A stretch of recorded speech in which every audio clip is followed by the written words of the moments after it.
Imagine entering an abandoned church where the pews are still positioned as if awaiting worshippers, Bibles open on dusty seats, and a silence so heavy you can hear your own heart racing.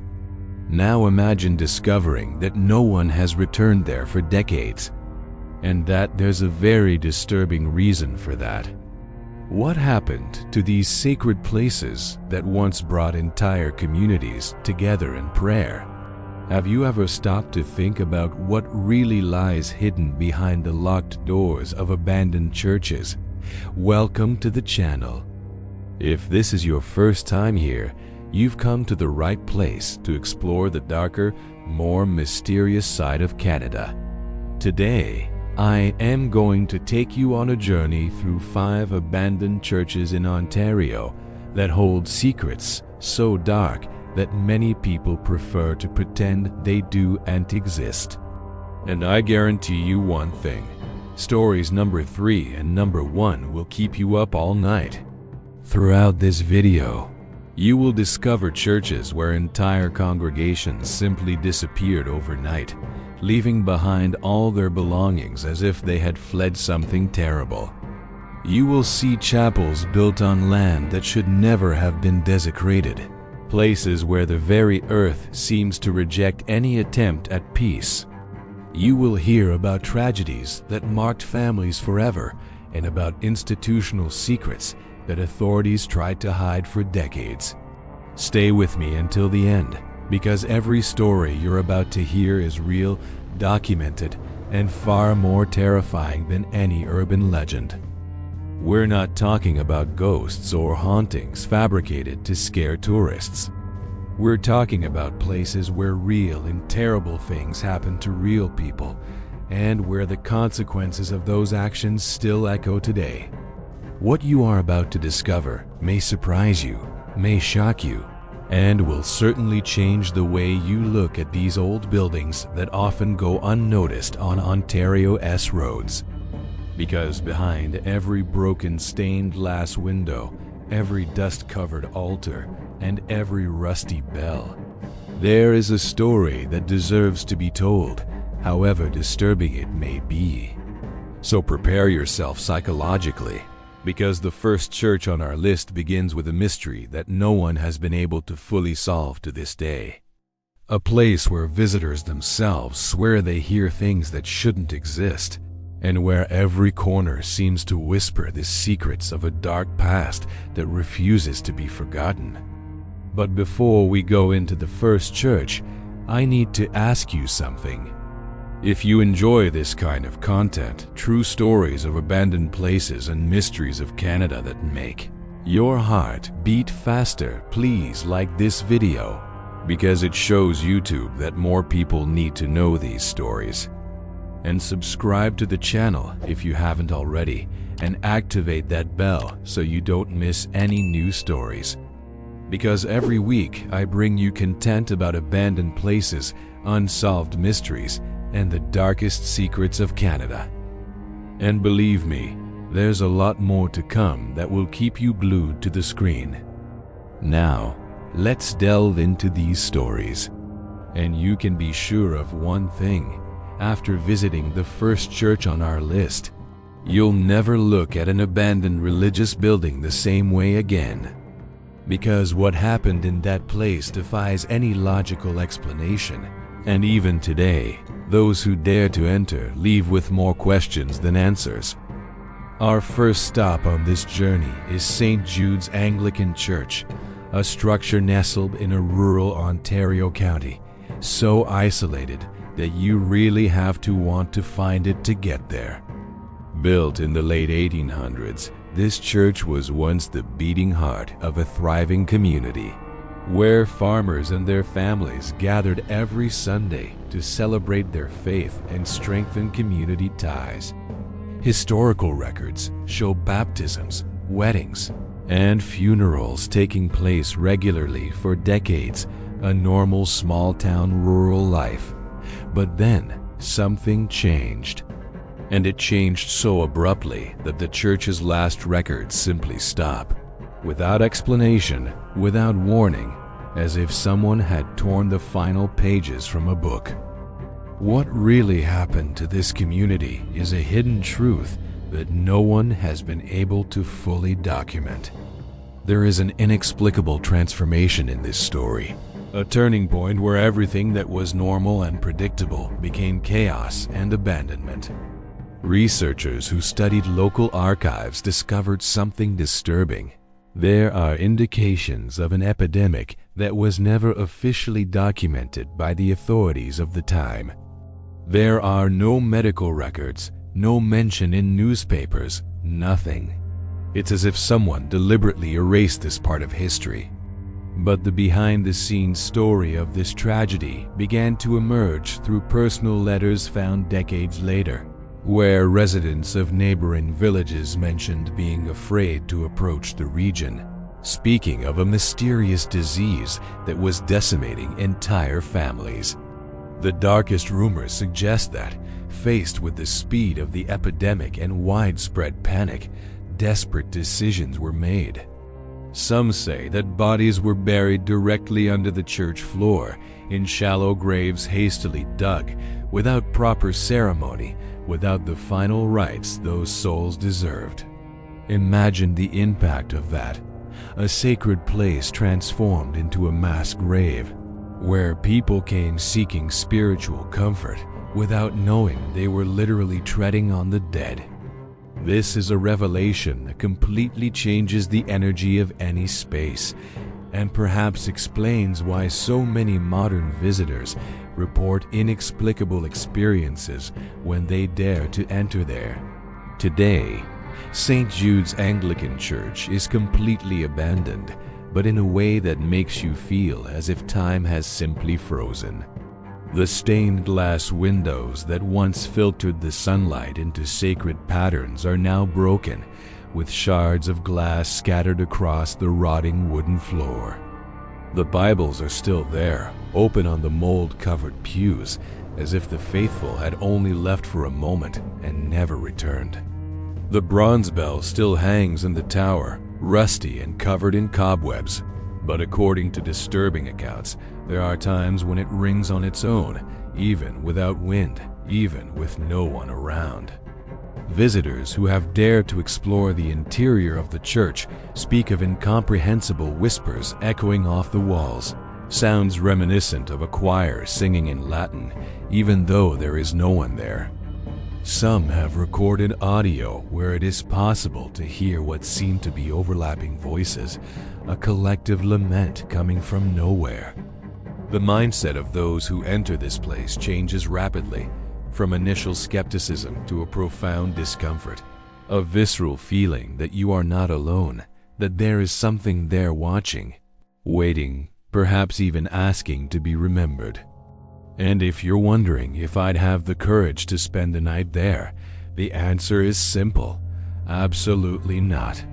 There's a fine line between curiosity and recklessness, and St. Jude's is definitely on the wrong side of that line. If you hear the bell ringing on its own while you're inside, my advice is simple: run. Don't look back, don't try to understand, just get out of there as fast as possible. Comment below if you'd have the courage to visit this place, or if, like me, you prefer to learn these stories from the safety of your home. But if you think whispers and bells ringing on their own are scary, you haven't seen anything yet. Because the next church on our list has an even more disturbing history, a place where people simply stopped going out, leaving behind a scene frozen in time that no one can explain to this day. Let's delve even deeper into this disturbing reality, because the fourth church on our list will make you question everything you think you know about abandoned places. Holy Trinity Church is located in a semi-urban area of Ontario, not as isolated as the first, but equally forgotten by time. Built in the 1920s, this church had a long and seemingly normal life, with an active community that religiously attended services for decades. Entire families grew up there, children were baptized, Couples got married, and the Sunday routine was something sacred for those faithful. Everything followed its natural course until the 60s, when something absolutely inexplicable happened. It was an ordinary Sunday in 1967, and the congregation arrived as usual for the morning service. People greeted each other at the entrance. Children ran around the courtyard. Everything was exactly as it should be. But when the time came for the service to begin, the pastor didn't appear. Minutes passed, then half an hour, and nothing. The congregation waited patiently in the pews. Some people began to whisper concerns. Others suggested that perhaps he was ill. But here's the part that really gets to you. Those people waited, stood up, left that church, and simply never returned. Not one of them. It's as if a silent, collective decision had been made at that very moment, an invisible transformation that changed the destiny of that place forever. For years, Holy Trinity stood there, locked and forgotten, until in the 1980s, some revelations began to emerge. Researchers investigating abandoned properties in the region gained access to the pastor's personal diaries, documents that had been left behind in his residence attached to the church. And what was written on those pages was disturbing enough to make anyone rethink the whole story. The pastor wrote obsessively about something terrible on the walls, about a presence he couldn't explain, about feelings of suffocation and unease that worsened each week. His last entries were almost illegible, written in the trembling handwriting of someone on the verge of despair. The hidden truth behind this sudden abandonment may be even more sinister than any paranormal phenomenon. An investigation was opened, but never officially concluded, leaving more questions than answers. There were suspicions of gas poisoning, perhaps a carbon monoxide leak, or some unknown substance present in the building's structure. This hypothesis would explain the pastor's hallucinations, the widespread unease, and perhaps even the collective decision to abandon the place. But why was the investigation interrupted? Why was no final report released? The behind-the-scenes story remains obscure to this day. What makes it all the more impactful is the state in which the church was found decades later.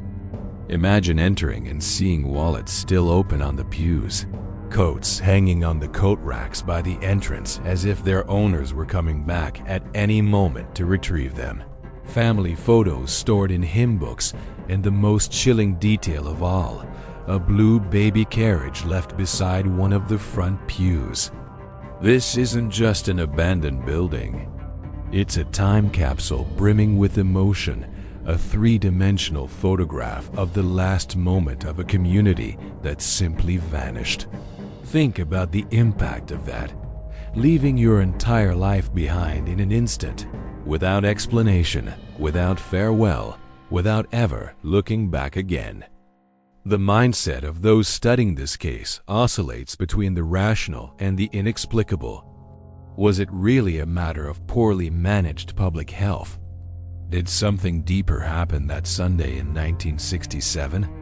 What did those people see, feel, or experience that was strong enough to make them never return, not even to retrieve their personal belongings? This journey in search of answers only leads us to more mysteries, and perhaps that is exactly what makes places like Holy Trinity so fascinating and at the same time so disturbing. If you feel that chill just imagining the scene, write in the comments. I would feel that too. But if you think abandoning a church for mysterious reasons is already scary enough, prepare yourself, because building one on top of an indigenous cemetery is something of a completely different nature, and the next story will show you the terrible consequences of a desecration that should never have happened. Now we arrive at the darkest point of this journey, and I need to warn you. This story isn't just about an abandoned place, it's about injustice, disrespect, and the terrible consequences of decisions that should never have been made. St. Michael's Cathedral ruins are located in northern Ontario, and from the moment its construction began in 1885, this place has been marked by tragedy. The land was officially donated to the church, a word that carries far more weight than it seems at first glance. Because the hidden truth behind this donation is that that land should never have changed hands, and what was built there represents one of the most painful desecrations in local history. From the very first day of construction, inexplicable accidents began to occur. Workers fell from scaffolding for no apparent reason, tools disappeared or broke mysteriously, and there were reports of deaths during construction that were never adequately explained in official records. The mentality of the time was simply to ignore these signs and move forward, as if willpower could overcome any resistance that the land was offering. And for decades, the cathedral functioned, housing services and ceremonies, until in 1923, the unthinkable happened. A devastating fire that killed 14 people trapped inside the building. The survivors of that fire told stories that no one wanted to believe at the time, accounts dismissed as delusions caused by trauma and smoke. They swore they saw figures in the windows, silhouettes that didn't belong to any of those present, blocking the exits, preventing people from escaping. Imagine the impact of this revelation. It wasn't just the fire that was killing those people. It was something more, something that seemed determined to deliver justice in the most terrible way possible. But justice for what? The answer to this question only came to light decades later, through historical research and the persistence of local indigenous communities who always knew the truth. Recent studies and the tireless work of historians have revealed that St. Michael's Cathedral was built directly on a sacred cemetery of indigenous peoples. This was not just any piece of land. It was a final resting place, a sacred space that kept ancestors connected to the land and their traditions. And what did they do with these remains? They were relocated without ceremony, without respect, without any of the rituals that those cultures considered essential for the peace of the dead. The bones were simply removed as if they were rubble, thrown elsewhere without proper record keeping, without recognition of the humanity of those people who had rested there for centuries. Indigenous elders who studied the case assert something that needs to be heard. This is not merely a place haunted by ghosts or urban legends.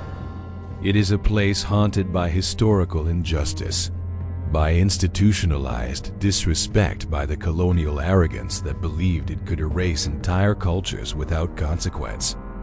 The transformation of that sacred space into burned ruins is not a coincidence for these communities. It is a physical manifestation of the fatal error that was committed. And to this day, activists and descendants of those peoples fight for official recognition, for reparations, for an apology that dignifies the memory of their desecrated ancestors. The behind-the-scenes story reveals how past political and religious decisions created wounds that have not yet healed. We are not talking about something that happened 1,000 years ago in distant lands. We are talking about Ontario, Canada, about a history that is part of the formation of this nation, and that needs to be confronted honestly. The ruins of St. Michael's Cathedral remain there to this day, partially destroyed by the 1923 fire, never rebuilt, as if the earth itself rejects any attempt to erase what happened. Visitors still report intense feelings of sadness, anger, and discomfort when approaching the site, a heavy energy that seems to permeate every blackened stone. This is not a story to entertain. It's a story to educate, to remember, to ensure that mistakes like this are never repeated. If you feel this truth needs to be shared and acknowledged, write in the comments. Historical justice matters, but if you thought institutional injustice was harsh, know that from historical desecration to personal tragedy, there is only one step, and the next church on our list holds a story of love, betrayal, and death that ended in the worst imaginable way, leaving marks that time has never been able to erase. This next story touches on something much more intimate and personal because it involves love, trust, and a betrayal that resulted in one of the most shocking tragedies in Ontario history. The Chapel of Eternal Rest is located in the Lakes region, an area known for its stunning landscapes and luxurious properties. This private chapel was built in 1902 by an extremely wealthy family, a place specifically designed for intimate celebrations and family ceremonies. For decades, it witnessed happy moments, elegant baptisms, and sophisticated weddings of the local high society.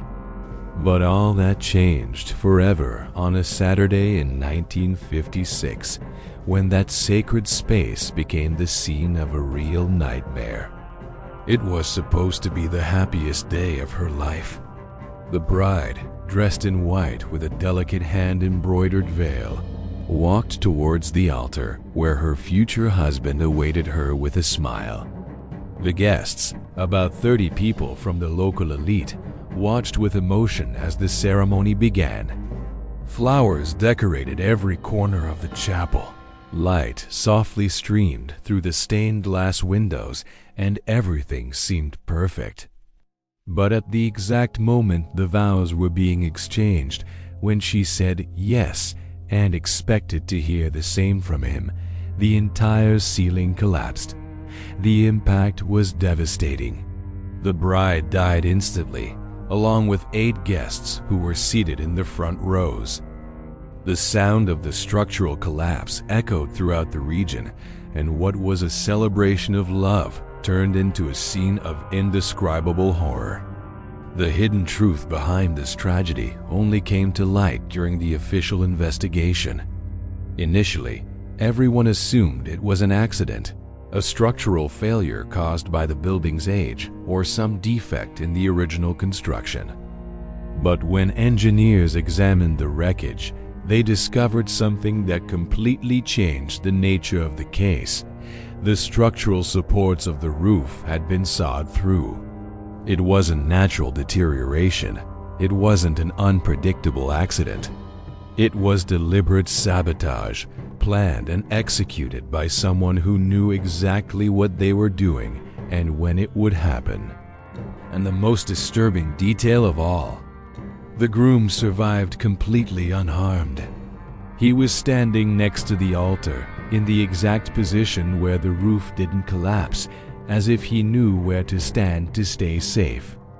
The revelations from behind the scenes of this investigation pointed all suspicions at him. Witnesses began to recall strange behavior in the days leading up to the wedding, whispered conversations, moments when he was seen alone in the chapel, supposedly checking the preparations. The transformation of his image, from a love-struck groom to the prime suspect in a mass murder, happened quickly. But before he could be officially questioned or arrested, he disappeared. He simply vanished without a trace, never to be seen or found again. His family hired lawyers who claimed he was too traumatized and had fled out of desperation, but no one really believed it. The impact of this escape on the community was devastating, leaving families without answers, without justice, without closure for unimaginable pain. Today, the Chapel of Eternal Rest remains exactly as it was left after the disaster. The family that owns the property has never allowed anything to be touched, as if keeping everything preserved could somehow honor the victims or reveal some still hidden truth. And here's the part that truly breaks your heart. The wedding dress is still there, macabrely preserved by the enclosed environment and the absence of natural light. The dried flowers that decorated the altar remain in the same places, now gray and fragile, but still recognizable. It's a time capsule of a personal tragedy, a reminder that the moment that should have been the happiest of her life literally became her last. The mindset of anyone who visits this place, even decades later, is one of profound discomfort and sadness. It's not just the horror of sudden death, it is the implicit betrayal, the idea that someone who should have loved her planned her death at the altar, surrounded by loved ones at the most vulnerable and hopeful moment of her existence. What kind of person does that? What kind of decisions lead someone to that point?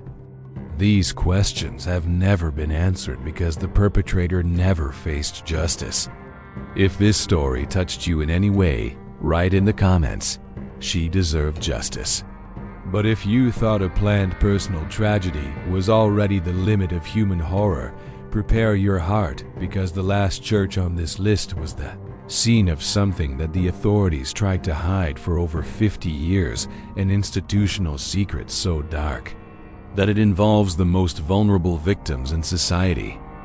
We've arrived at the most difficult story to tell, and I need to make it clear from the outset. This is not a ghost story or an urban legend. This is a story about real victims, about children who suffered and who deserve to be remembered with dignity and respect. Our Lady of Sorrows is located near a medium-sized town in Ontario, and for more than 4 decades, from 1930 to 1972, it operated not only as a church but as a complex that included what was officially called an orphanage.